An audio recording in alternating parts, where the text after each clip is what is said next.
प्यारे बच्चों, आप सभी को नमस्कार। इस बार हम वीडियो में लेकर के आए हैं कक्षा 12 वालों के लिए कहानी में से पंचलाइट कहानी का सारांश अपने शब्दों में लिखो। ये हर बार 100% कक्षा में पूछा ही जाता है, बोर्ड परीक्षा में पूछा ही जाता है। तो चलिए स्टार्ट करते हैं। हम यहाँ पर नाम डाले दे रहे हैं कक्षा 12। ये कक्षा सिर्फ और सिर्फ 12 वालों के लिए हमने यहाँ पे लिख दिया है।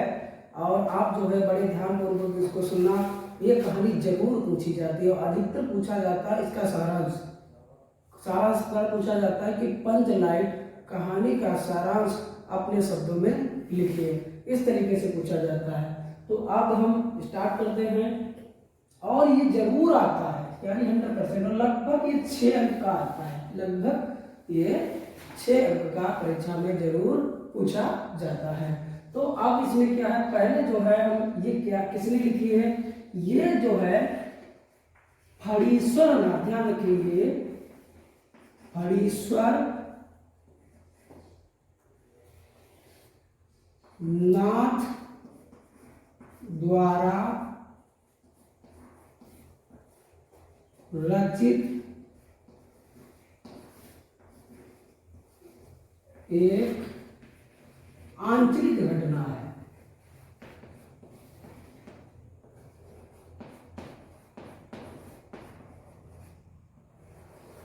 यह कैसी रचना है, यह एक आंचलिक रचना है। और यानी यह जो पूरी तरीके से ग्रामीण प्रदेश में, यानी ग्रामीण प्रदेश का अर्थ होता है कि ग्रामीण में जैसे रहने वालों का वातावरण होता है पूर्णतः वही, जैसे ग्राम में सभी लोग आपस में मिलजुल करके रहते हैं और टोलियां होती हैं। तो ये ग्रामीण परिवेश की एक कहानी है पंचलाइट। और दूसरी बात यह है, इसमें ये जरूरी जानना है कि चरित्र चित्रण यानी इसमें पात्र कौन है, यानी रोल किस किसने निभाया है। तो प्रमुख जो रोल है तो गोदन का है और मुरली है। और इसके बाद दूसरे नंबर पे आपको ध्यान रखना है कि इसमें 2 टोलियां भी थी।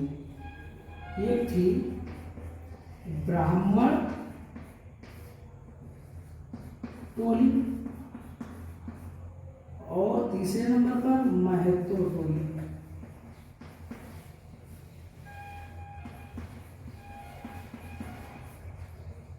जैसे गांव में टोलियां होती हैं, जैसे हमारे यहाँ टोली होते हैं, मोहल्ले होते हैं, तो उसमें टोलियां होती हैं। ठीक है, तो अब हम स्टार्ट करते हैं। साथ साथ में इनका चरित्र बताएंगे, लेकिन महल भूमिका जो निभाने वाले इस कहानी में हैं वो फणीश्वर नाथ रेणु जी ही हैं।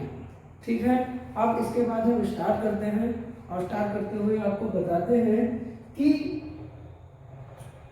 गोधन और मुरली, ये आपने सुना भी होगा और पढ़ा भी होगा कि अपने टीचरों से कि ये दोनों आपस में प्रेम करते हैं।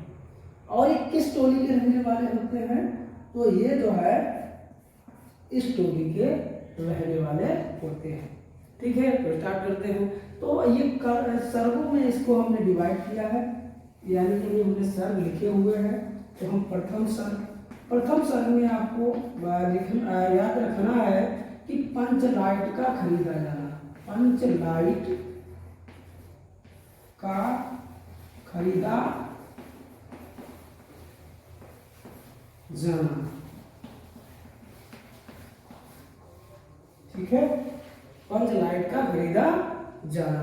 तो होता यह है कि महतो टोली के सदस्य, लिखना यहाँ से स्टार्ट करेंगे। यह कहानी फणीश्वर रेणु द्वारा रचित है और यह पूर्णतः ग्रामीण परिवेश से बनी हुई है। और सर्ग के माध्यम से इसको याद करेंगे, छोटे पार्ट पैकेज में इसको याद करेंगे, जिससे कहानी ये जल्दी आ जाए। ठीक है, चलिए ज़्यादा समय बर्बाद न करते हुए डायरेक्ट हम इस पर ही बात करते हैं। पंचलाइट का खरीदा जाना, ये अपनी कॉपी में आप किताब में हेडिंग डाल लेंगे, किताब भी बाहर निकाल लेंगे और कॉपी भी, और उसके बाद फिर नोट करते चलेंगे। ठीक है, दोनों चीज़ें होंगी तो हमें पढ़ने में आसानी रहेगी, ज्ञान अधिक से अधिक मिलेगा।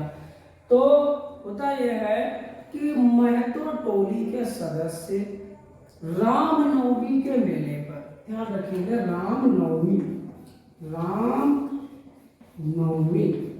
ठीक है, ये वाला स्क्रीनशॉट लीजिए क्योंकि जो आगे वाला लिखे वो यहाँ पे आपको पता चलता है। ठीक, रामनवमी के मेले पर जुर्माने द्वारा दंड राशि से एक पंचलाइट खरीदते हैं और कुछ पैसे बच जाते हैं, उससे नारियल और अगरबत्ती वगैरह खरीदने लगते हैं। इतने में क्या होता है कि जो गुलरी काकी होती हैं, वह जो होती है मुनरी की वो दादी होती है, उनको गुलरी काकी कहा जाता है। ये हम देख रहे हैं, गुलरी काकी। ठीक है, आप ध्यान रखना यह है कि पंचलाइट के रामनवमी के मेले पर पंचलाइट खरीदी जाती है और कुछ पैसों से बचे होते हैं उनसे अगरबत्ती वगैरह खरीदी जाती है। पंच लोग पेट्रोमैक्स को या पंचलाइट को अपने सिर पे रख लेते हैं और रखने के पश्चात में लौटकर वापस आते हैं। और एक होते हैं अग्नू महतो, उनके आंगन में वह पंचलाइट रख देते हैं, यानी अग्नू महतो होते हैं पंचलाइट रख देते हैं। पंचलाइट रखने के पश्चात में पे वो वहां से चले जाते हैं। और फिर क्या होता है, वही कि मोहल्ले में जब ग्रामीण में एक आदत होती है कि जब कोई चीज आती है तो उसे कई ढेर सारे लोग उत्साहपूर्वक देखने लगते हैं।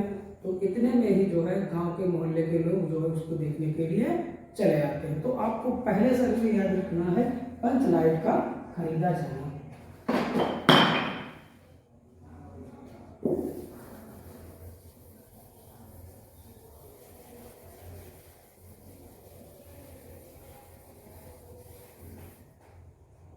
तो पहले में पंचलाइट खरीदी जाती है। दूसरी आपको जो अब हेडिंग डालना है, गांव में कह सकते हैं, लिख सकते हैं, गांव में उत्साहपूर्ण वातावरण,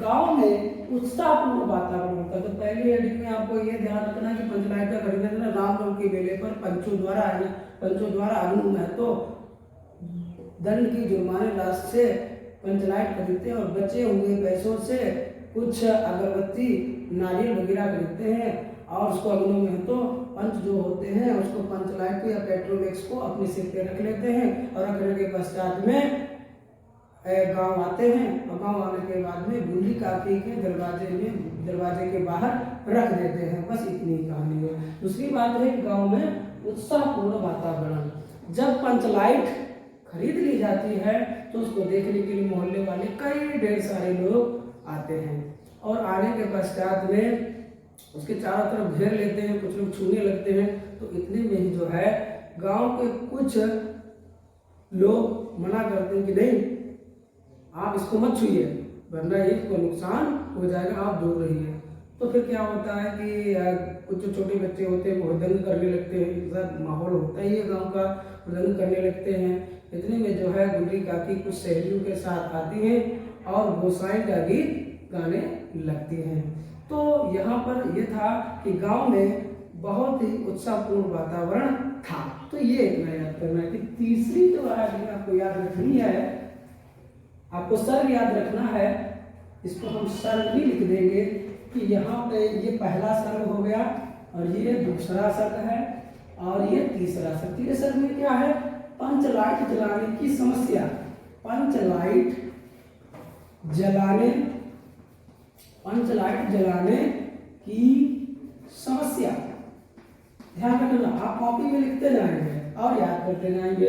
पंचलाइट जलाने की समस्या होता यह है कि उनके मोहल्ले में यानी महतो टोली में, जो हमने लिखा हुआ है महतो टोली में का कोई भी सदस्य ने आज तक डिबरी भी नहीं जलाई थी। तो पंचलाइट को कैसे जला पाते, कहने का मतलब ये है कि महतो टोली के सदस्यों में कोई भी ऐसा व्यक्ति नहीं था उस मोहल्ले का जो उस पंच लाइट को जला सके।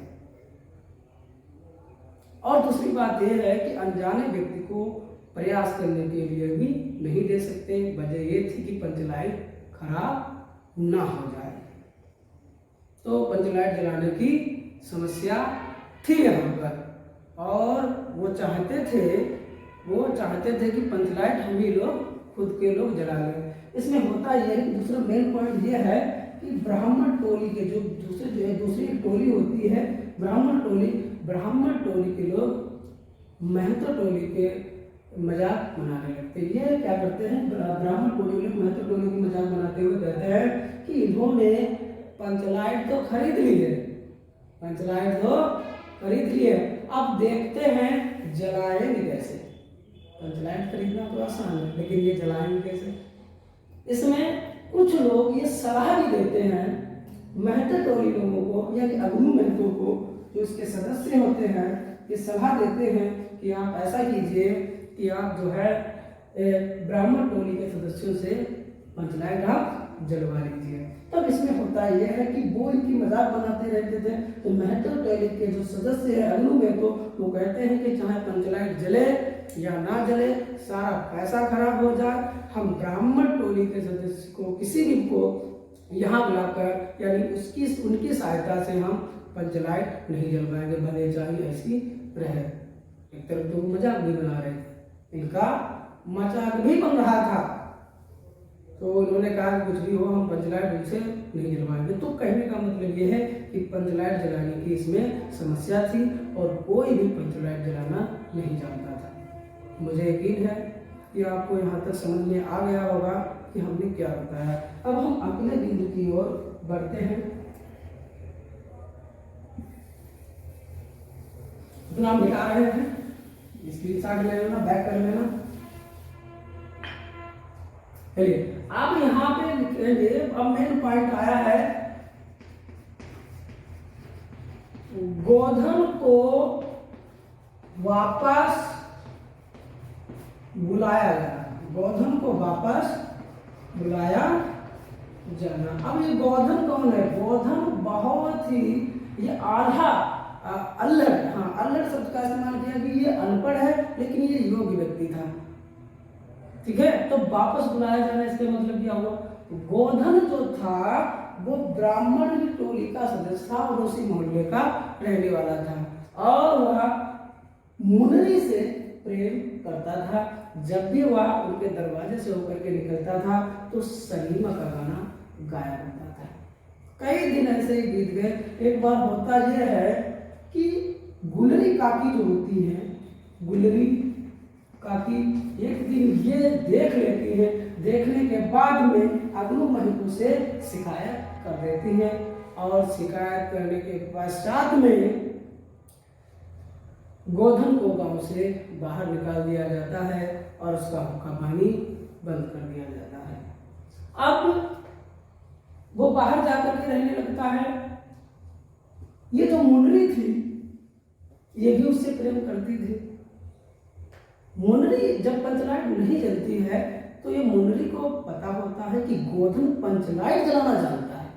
गोधन पंचलाइट जलाना जानता है। उसकी एक सहेली होती है कनेली। मुनरी की मुनरी की एक सहेली होती है कनेली। कनेली के जो पिता होते हैं, ध्यान रखना, कनेली के जो पिता होते हैं वो अग्नि महतो के दोस्त होते हैं और उस टोली के सदस्य भी होते हैं। तो अब होता है ये कनेली डायरेक्ट इनको नहीं बताती है करके अग्नि महतो को कि वो जो है गोधन पंचलाइट जलाना जानता है। कनेली ने ये बात अपने पिताजी को बताई कि गोधन जो है पंचलाइट जलाना जानता है। तो कनेली के जो पिता है वो अग्नि महतो से आकर के संपर्क करते हैं और कहते हैं कि गोधन पंचलाइट जलाना जानता है, वैसा कीजिए, आप बुला लीजिए, गाँव की इज्जत का सवाल है, हम सिर्फ पंचलाइट जलवा लेते हैं, हमारी टोली का सदस्य है, फिर उसको बाहर निकाल देंगे। तब इस पर जो इनके पिता जो है अग्नि महतो जो है टोली के जो सदस्य हैं और कह सकते हैं कि वो मुनरी के पिता हैं, मुनरी के पिता हैं। और ये जो है कह रही थी कि चलिए ठीक है, गांव की इज्जत की बात है, चलो गोधन को बुला लेते हैं। ये जब सहमत हो जाते हैं तो इनके पिता से कहते हैं कि हमने निकाला था, आपको कोई बात नहीं थी, वैसा कीजिए कि आप चले जाइए और आप जाकर के उसको गोधन को समझा जाइए। इनके पिता जो होते हैं वह जाकर के गोधन से कहते हैं कि भैया आप चलो इज्जत का, आपकी इज्जत का सवाल है और आपको चलना है, आप ही पंचायत चलाना जानते हैं, हम लोगों ने सारा पैसा इकट्ठा किया, हम लोगों की मजाक बन रही है, उसका कोई भी इस्तेमाल नहीं कर पा रहे हैं। तो गोधन नाराज था, आप पहले हमें गांव से बाहर निकाल दिया और हमारी जरूरत पड़ी तो हमें वापस बुला रहे हैं, ये गलत है, हम नहीं जाएंगे। फिर इसके बाद होता है कि इनके पिता जो आकर के सारी बताते हैं, मैं तो बताते हैं कि वो हमारे कहने से नहीं है। फिर अग्नि महतो क्या करते हैं कि स्वयं जाते हैं, अग्नि महतो स्वयं जाते हैं किसके, गोवर्धन के पास। और गोवर्धन के पास जाते हुए कहते हैं कि हमें आपकी आवश्यकता है, गांव की इज्जत का सवाल है और गांव की इज्जत के लिए आप जो गांव वापस चले जाएंगे, चले हमारे साथ चले। लेकिन गोधन जो है इतने पर भी नहीं मानता है और उनके पिता यानी अग्नि महतो को भी वह वापस कर देता है। ध्यान रखना, दूसरा शब्द बहुत इंपॉर्टेंट है और सबसे बड़ा है, दूसरे में सब कुछ है नहीं, चौथे में सब कुछ है, ये ध्यान रखिएगा, चौथा ही सबसे बड़ा है। ठीक, हाँ। तो कहानी ये थी कि इनके पिता जाते हैं गोधन को, वो नहीं आता है, गुरु महतो को फिर जाते हैं और गोधन वापस नहीं आता है। फिर होता ये है कि जो मुंडरी होती है ये गोधन से प्रेम करती है, तो ये अपनी सहेली कनेली के द्वारा, यानी अपनी सहेली कनेली के द्वारा गोधन के पास एक खबर पहुंचाती है कि मैं चाहती हूं कि आप वापस आ जाए। ध्यान से सुनेंगे कि मुंडरी जो है कनेली की सहायता से गोधन के पास करवाती है, ये बात भिजवाती है कि आप गोधन वापस आ जाए, हम चाहते हैं और आप पंचलाइट जलाए करके। तो ठीक है, तो अब ये बात जो है कनेली इनकी बात सुनती है और कनेली जाकर के गोधन को बताती है ऐसा है, भागी भागी दौड़ती हुई जाती है और कहती है ऐसा है, आप जो है घर पे वापस चले चलो, मुझे नहीं लगता है। गोधन तैयार हो जाता है, गोधन इस बात पर तैयार हो जाता है। अब बात यहाँ पर यह है कि